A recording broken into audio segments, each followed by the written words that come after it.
Rachel Labastille expose en ce moment chez Odile Huizemann 2 œuvres sculpturales.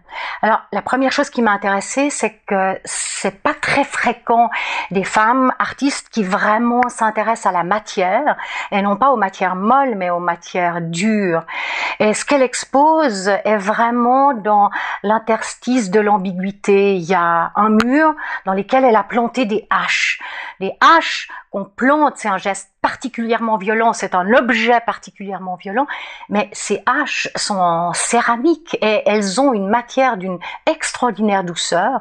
Le manche est tout recourbé, donc en fait, on est là dans l'ambiguïté entre la douceur et la violence. Et plus loin dans l'exposition, il y a cette fois-ci au sol des ailes d'ange. Les ailes d'ange, en principe, elles sont là pour l'élévation, pour vous faire voler, mais les ailes de Rachel Labastille, dans cette matière, le grès, la céramique, en fait, sont lourdes. Elles pèsent sur le sol et on est de nouveau dans cette ambiguïté. C'est vraiment un interstice extraordinairement intéressant dans lequel se situe ce travail qui parle de l'enfermement, qui parle de la violence et qui en même temps parle de la douceur, quoi, de plus doux que des ailes d'ange. Donc, je pense que c'est un travail qui n'est pas du tout didactique, mais qui est extrêmement esthétique et qui nous laisse en tant que spectateurs dans la beauté de cette ambiguïté.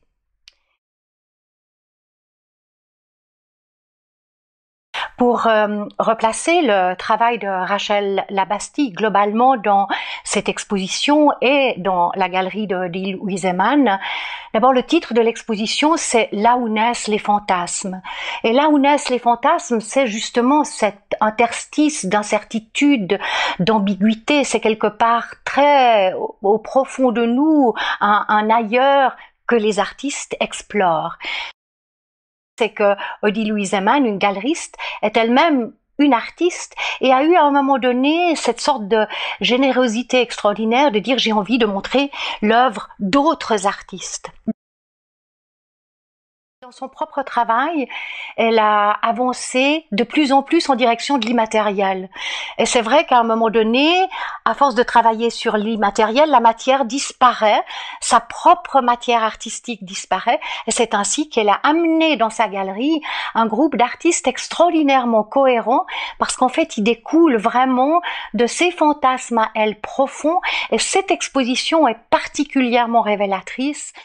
Et le fait qu'elle montre notamment le travail de Rachel Labastille, qui n'est pas ou pas encore une artiste en fait de la galerie, montre bien sa capacité aussi à chercher des œuvres qui répondent à une idée. Il y a là une idée, un concept, un rêve qui organise cette exposition dans lequel le travail de Rachel Labastille s'intègre à merveille.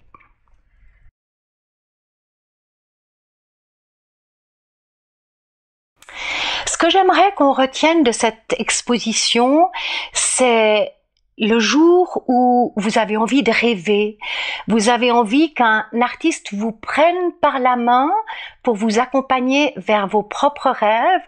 Vous allez rue des Coutures Saint-Gervais et vous allez, d'ici le 25 février, voir Là où naissent les fantasmes.